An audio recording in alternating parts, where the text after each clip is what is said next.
welcome in to Where There's a Will. Thursday night, probably gonna be released on a Friday though, so if it's on a Friday that this gets to you, really apologize. But Where There's a Will with Will Ford, so much is going on and so much has transpired over the last couple of days since I last talked to you on Monday. Um, NFL coaching carousel. I mean, Bill Belichick, which we thought so, you kind of mid to late season, he was going to part ways with New England. Bill Belichick and Robert Kraft have parted ways. We talked about Mike Vrabel leaving the Tennessee Titans. He was fired. And on the college side, Nick Saban retires from Alabama. And then we're going to also predict the NFL playoff games going on this weekend, Saturday, Sunday, and Monday night for both the AFC and NFC. But thanks so much for being here, making this part of your day. Really appreciate it. Let's start with Bill Belichick and Robert Kraft parting ways. I think it was just time, right? I mean, 24 years, and Bill Belichick is the greatest coach, especially defensively, in the history of the National Football League. 6 Super Bowl titles. I mean, the resume speaks for itself. But really, the last handful of years, ever since Tom Brady left, and really maybe even a couple years prior to Tom Brady leaving, Bill Belichick kind of got away from the Patriot way. The Patriot way was always, you know, take the guys that you have on your roster, you move off of them a year early rather than a year late. You adapt, you change, and everybody does something a certain way, and it's all about winning. And slowly over time, Bill has forgotten about his way. He hasn't pivoted. It's an offensive leaning league now, favoring offensive coaches, which you can still be a defensive head coach in an offensive favored football league. But Bill has been unwilling to change with the times. He has been doing what has made him comfortable the last couple of years instead of doing what's necessary to win. And it's hard when you're the head coach and the GM of a football team. When you're both of those, usually when you're doing a lot of things, you're usually not great at one particular thing. And Bill's a really, really good head coach. Like I said, the best head coach in the history of the NFL. But over the last couple of years, his coaching has suffered because of what he's done as a GM. He cannot draft offensive talent. I mean, in this last draft class alone, 3 interior offensive linemen and 2 kickers. Who's drafting a kicker? I mean, you can sign a guy off the street. Adam Botkin, a TikToker. I would sign him before I would draft an NFL kicker. I mean, that I don't know if you've seen this guy's videos on TikTok, but I mean, he nails them from 57, 60 yards all day, every day. Now, granted, he's just kicking with himself. He's not going up against there's no rush coming at him, but still to be able to, nail kicks from 60, and he's a recent college grad. He's on the street. Like, I would sign him over drafting 2, not forget 1, 2 kickers. Why are you drafting 2? You don't need to do that. There's plenty of talented guys, veterans that are waiting for a call. I mean, it seems like that's the most, like, if there was a revolving door of positions, it's kicker in the league, where no team usually has the same kicker for more than 2 or 3 seasons. And a shout out to Adam Botkin if you happen to find this podcast. Love your content, bro. But anyway, Bill has. I'm getting away from the point. The point is that Bill is tone deaf to the way the league is operating now, which is offense. He can't draft a skill player. And the one skill player he did draft, which was it late first round, early second round, N'Keal Harry, wide receiver, an athletic kid, but just could not play the position and was a bust. And I think is he in Chicago now? I don't even know where he is or if he's even still in the league. But mean, he was kind of in a position where he was forced to draft Mac Jones after Tom Brady retired because he had Cam Newton and he rocked with Cam, what was left of him for a season. Mac Jones, I was never high on coming out of college, but of course, he kind of had to take him. He fell all the way to 15. And Mac Jones obviously has not proven, other than his first season, like ever since his first season, he's really regressed. And that could be due to just not having a strong offensive presence coaching wise on that staff because Bill's obviously not calling offense. But he hasn't gotten it right offensively, and he's just been doing whatever's comfortable for him. Um, and honestly, overpaying guys that would not start or even be, second or third on the depth chart on a lot of other teams. I mean, Juju Smith-Schuster is at best a number two receiver, but probably a three. And right now he's the Patriots number one. He can't do anything offensively, and he hasn't proven or shown an ability to do so the last couple of years. So I think it's just time. It's time for him, like if he wants to continue coaching, which it sounds like he does, to just get a fresh start and go somewhere else. The Washington Commanders have already ruled him out. They want to look elsewhere other than Bill, which is fair. There's a new ownership group and they're bringing in new GM, new everything.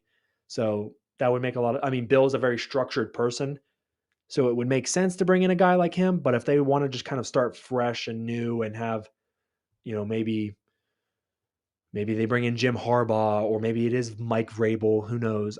I don't know. But the one thing that is in Bill's favor is that he can bring almost his entire staff with him wherever he ends up landing to coach next. And have Josh McDaniels, who has proven to be a really, really good offensive coordinator in his back pocket.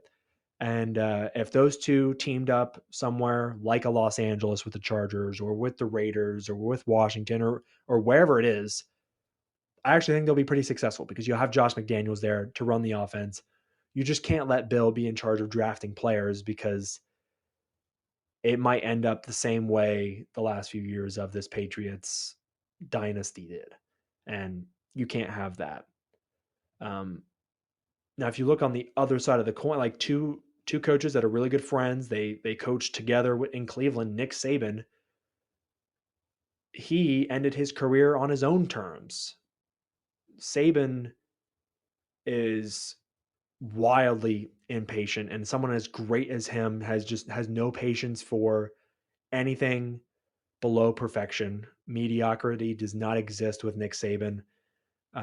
Just a relentless recruiter. It's a 7-day a week, 365 job for him and always on the run. And, this year, it might be one of his best coaching jobs. Sure, he's got all the national championships, 5 or 6 of those. That's great. But this year's team was not considered a college football playoff worthy team, at least early on. Jalen Milroe seems to be a limited quarterback, an athletic kid, can run with the football. He moves great with his legs, but not as great of an arm talent, not crazy accurate with the football. And Nick Saban, a defensive coach, older coach in his 70s, but he fully understood the way the game was going. It's offense, which it's especially so in the college game. He understood the way the game was pivoting and has always had a staff full of offensive gurus, running the offense, whether it's Lane Kiffin, Steve Sarkisian, uh, you know, guys like that. And I love Lane Kiffin. Um, he has always been willing to pivot. He's always been willing to change. And this year was a little too taxing for him. And I think that's just because of the talent level of the team. The defense wasn't as talented this year. Offensively, their quarterback was a little limited. And he was able to make it to the college football playoff and come within a play of potentially going to the national championship, beating Michigan, playing Washington, and from there, who knows what would have happened. But might be his best coaching job.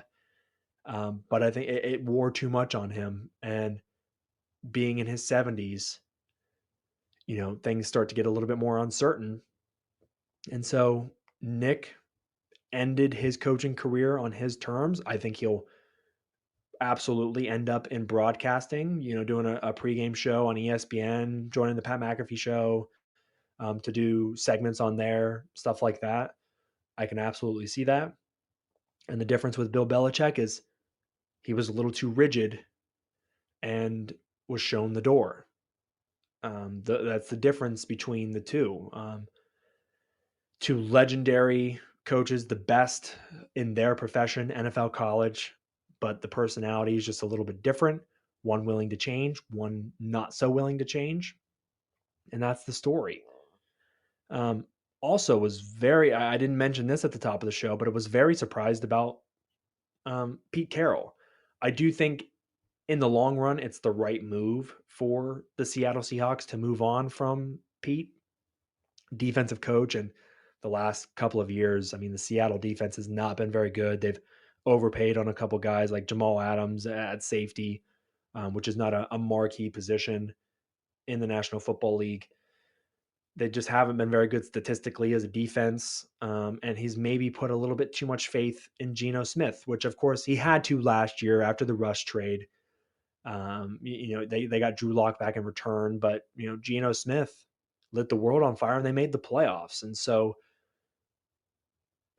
this year it was a bit more of a down year. The defense certainly, wasn't as good. Geno wasn't as good, missed the playoffs, and the ownership there decided it was time to move on. And there was actually rumblings about it the year that they traded Russell Wilson. They actually wanted to get rid of Pete Carroll, and they decided against it. They did the Rush trade, made the playoffs, and so it seemed like all was well. And we've got 4 or 5 more years of Pete Carroll, and instead you have a great season followed by a season where you missed the playoffs, maybe underperformed a little bit. And those ideas kind of creep back in of, should we move on from Pete? He's a defensive coach and the defense isn't good. And do we want to go to an offensive guy in this offensive leaning league? And it looks like that's what they're going to do. Now, who's going to fill all these jobs? I don't know. I know Gerard Mayo is now taken over in New England. He was the defensive coordinator. He now steps in and will be the successor to Bill Belichick.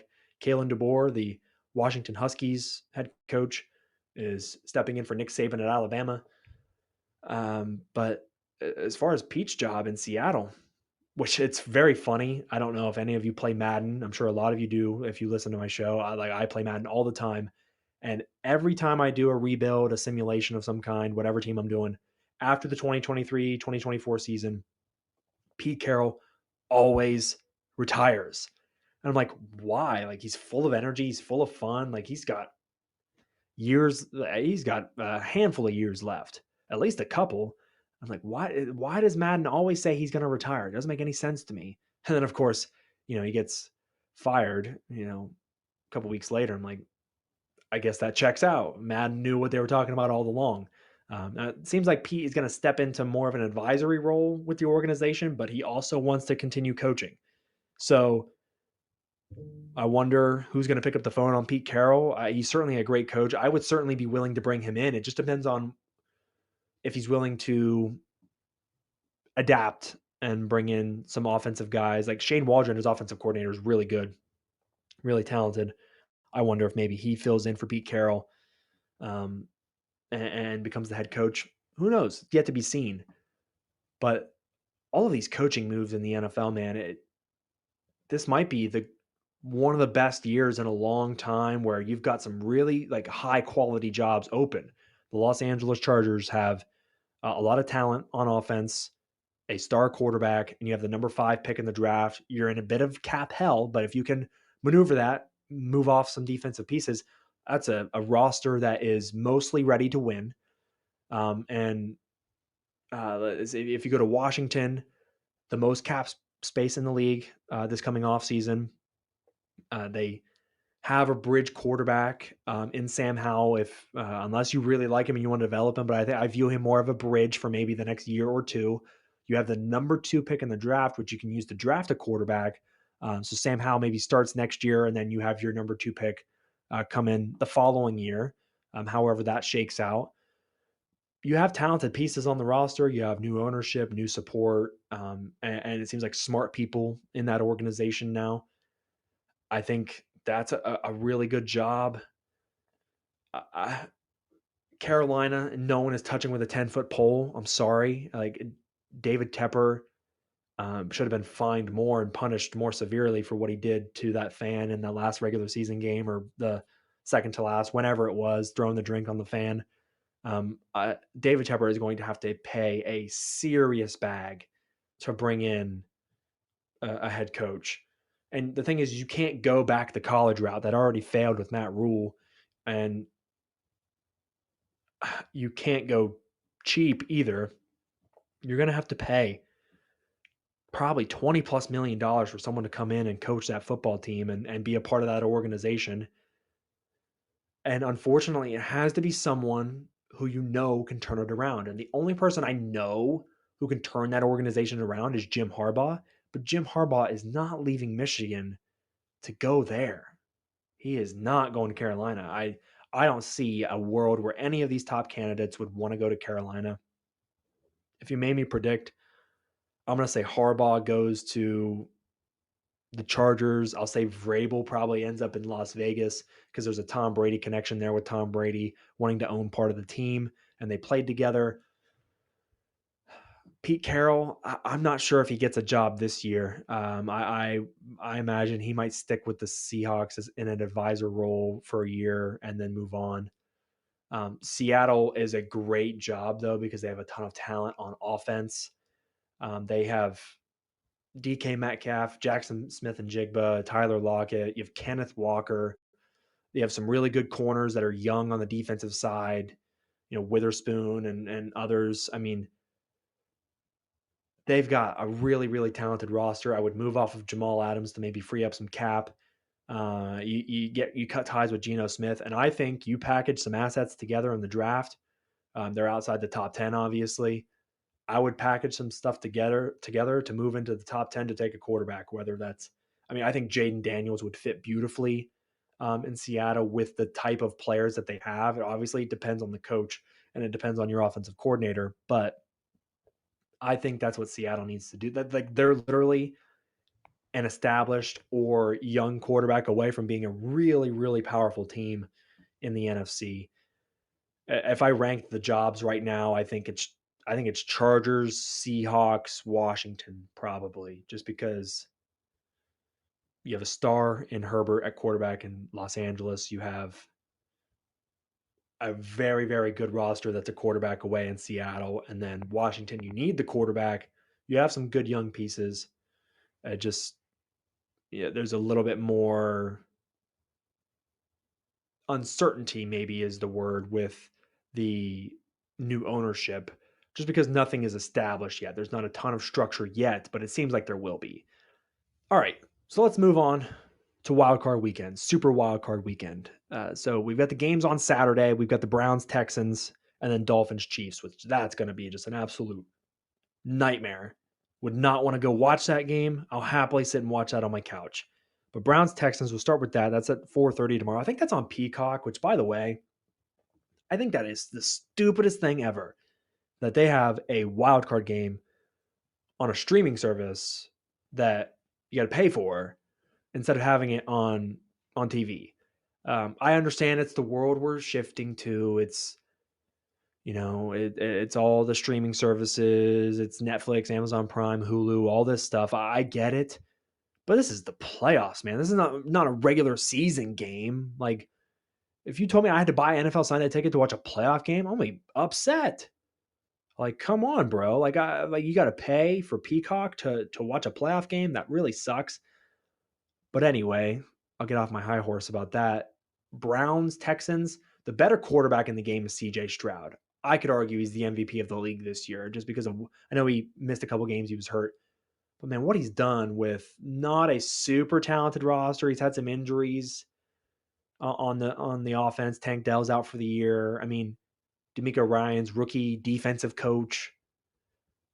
I mean, he is proven to be without a doubt the best quarterback from last year's class and is already, I think, a top 12 quarterback in the league, probably. Not going to do a rankings list today, but CJ Stroud's the better quarterback, but Cleveland has the better roster. They have the better defense. They have the better O line. Joe Flacco, although not playing like, you know, great, like he's not playing like prime 2013 Joe Flacco level. He's not at that level, but it's been a really awesome story.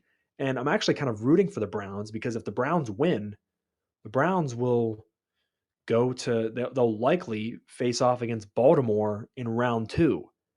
And how amazing would that be if we get Joe Flacco matched up against his former team and playing his understudy Lamar Jackson.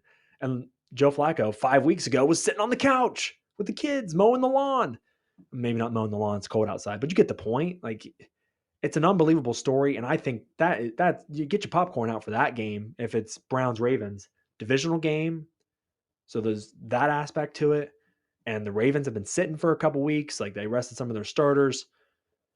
I think Baltimore could be in some serious trouble if Cleveland were to win and beat Houston, and I think they will this Saturday. Now, Dolphins Chiefs, this is a disaster. I mean, this one's going to be extremely cold. Was it like -15 wind chill in Kansas City this week? This has all the makings of it being like a 13-6 game. Like your kicker's feet are probably going to fall off with how cold it's going to be kicking field goals out there. I mean, I don't know if it's supposed to be terribly windy or not. I imagine it's probably going to be. And if that's the case, Miami's not going to be able to throw the ball deep whatsoever because Tua's deep ball just floats too much. And with that wind, I mean, that'll just knock it down. Kansas City's offense has struggled mightily this year. It has not been the same offense. Their receivers lead the league in drops. But, uh, against Miami, who, historically is just horrible in cold weather football games, especially when it comes to the playoffs. They have not won a game where it was sub 40 degrees. And I don't know. I don't think ever. So history's not on their side. I don't think they're going to be able to throw the ball deep. They've got some injuries. Waddle and Tyreek Hill are hurt. Tua has been banged up a little bit to close the season. It wasn't as strong. Miami kind of limped into the playoffs. Kansas City, I think people are counting them out. People are saying it's a down year. They're favored, obviously, in this game, but I think throughout these playoffs, they'll just be playing with house money. I don't think they care. I don't think they give a rip. And I think they'll win this game 13-6. And that'll set up a really exciting round 2 matchup if the Buffalo Bills are able to take care of the Pittsburgh Steelers this coming weekend, which I think they will. Another similar game where it's going to be really cold. The weather's supposed to be really bad. I think there's supposed to be some snow involved. If TJ Watt were playing for Pittsburgh, I would maybe lean Pittsburgh because of the way the Steelers have run the ball recently. Najee Harris has looked much improved compared to early midseason. Jalen Warren is a really nice back as well. And Mason Rudolph, although he's Mason Rudolph, he's played well to close the regular season. I would probably lean Pittsburgh if TJ Watt was playing defensively. But when TJ Watt doesn't play for the Steelers, their defense is atrocious. It's not the same. And I think Josh Allen and the Bills will win that game somewhat easily. I think that's also another low scoring game because of the weather. And I'll say probably like 17-6 probably. I think the Kansas City and the Bills game will be low scoring because of the weather. And they would face off against each other in round 2. And man, oh man, all the pressure would be on the Bills because it's a home playoff game. Chiefs, everybody's counting them out with their offense.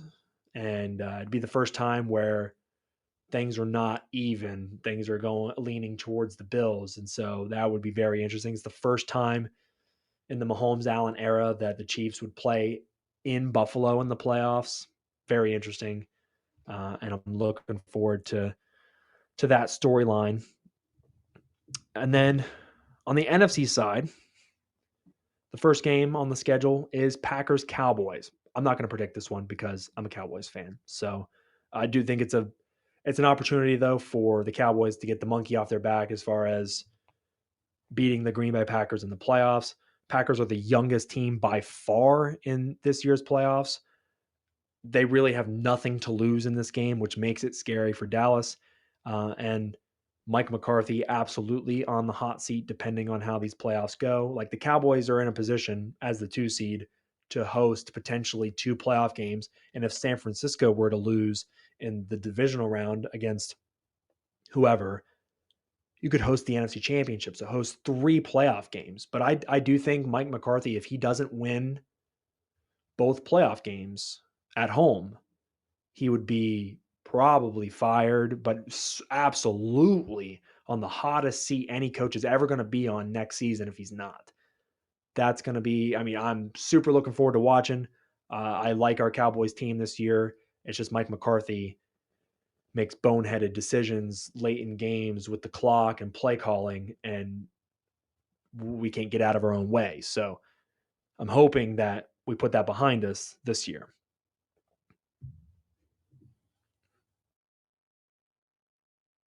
Rams Lions is wildly interesting because it's the first time Detroit has hosted a playoff game in a million years.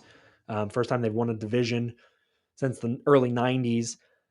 Hosting a playoff game at Ford Field, and guess who's returning? It's their former quarterback, Matt Stafford. So who would have thought that? It's going to be. I like if Detroit was fully healthy, I think this would have been an awesome game, and actually, I think Detroit probably would win. But Sam Laporta is likely going to be out, their star rookie tight end, who broke all sorts of records for tight ends as a rookie this year. Um, I like Jahmyr Gibbs, their running back they drafted in the first round. Their defense, their pass rush is pretty good. It's an improving defense, and they have one of the better offensive lines in football. But they're injury riddled right now, and I to be honest with you, I think the Rams are playing their best football. Sean McVay is a better coach than Dan Campbell. He's smarter, and Dan Campbell is aggressive to a fault, and that hurts him. I mean, that say what you want about the missed call against the Cowboys on Monday Night Football a couple weeks ago. I mean, you don't go for 2 from the 7-yard line. You just don't do that. That is childish behavior from him to be upset with the refs, which rightfully so. They got it wrong, but you can't then just go for 2 from the 7. Nobody has a 2-point play from the 7. No one. Unless you absolutely had to go for it to tie the game, you kick the field goal and you go to overtime. That's what you do. And so just from that alone, I think Sean McVay, advantage Rams. Sean McVay is better than Dan Campbell as a coach. Matt Stafford is healthy and playing really good football over the last couple of weeks, better than Jared Goff. The defenses, I think the Rams' defense is better. It's a little younger, but it's better. And Aaron Donald is still one of the top and premier defensive players in the league in the defensive line. Cooper Kupp and Puka Nacua, I think, are better than Amon St. Brown and Jamison Williams. And I think Jamison Williams is hurt. I probably would give the edge running back wise to the Lions, but I do like Kyron Williams for the Rams. I think all around the Rams, outside of maybe having not as good of an offensive line as the Lions, the Rams are check, check, check better everywhere else. And I think the Rams pull off the upset. The final wild card game on Monday night is the Philadelphia Eagles and the Tampa Bay Buccaneers. I mean, Philly is just leaking oil everywhere right now. They've dropped 5 of their last 6 to close the regular season after starting 10-1, and Tampa Bay kind of limping into the playoffs. Baker Mayfield's a little hurt, a little banged up. This is a go either way game for me, and so I want to say that this is a clean slate for Philly, and this is a chance for them to just kind of lock back in and just shut everybody up. But like that effort against the Giants last week was pitiful. A lot of guys got banged up. Jalen Hurts, AJ Brown, Devontae Smith, all hurt. They have an older offensive line, so I mean Lane Johnson and Jason Kelsey are liable to come up with something, injury wise, potentially. I mean it's a higher probability than other offensive lines around the league just with their age. Philly's defense can't stop anybody, and Tampa likes to air it out to Mike Evans, Chris Godwin. So, I mean, if you're making me pick a side, I'm going to lean Tampa. I don't feel great about it, though. So, to recap, winners from the NFC, I've got Tampa over Philly, and I've got the Rams over the Lions, and I'm rooting for the Cowboys over the Packers. And the AFC side, Chiefs, Bills, and the Browns. So those are my playoff predictions for Super Wild Card Weekend. But that'll wrap things up for Where There's a Will. Tons of coaching stuff, playoff fun.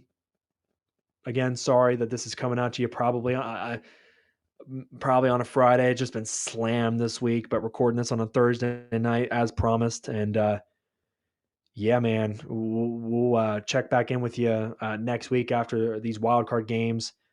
And it's super exciting stuff. But make sure you subscribe to the podcast on Spotify, Apple, wherever you get your podcast, SoundCloud as well. That's where I host it from, but I know people don't really go on SoundCloud. That's fine. And also check it out on YouTube as well. I'll see you guys in the next episode. Later.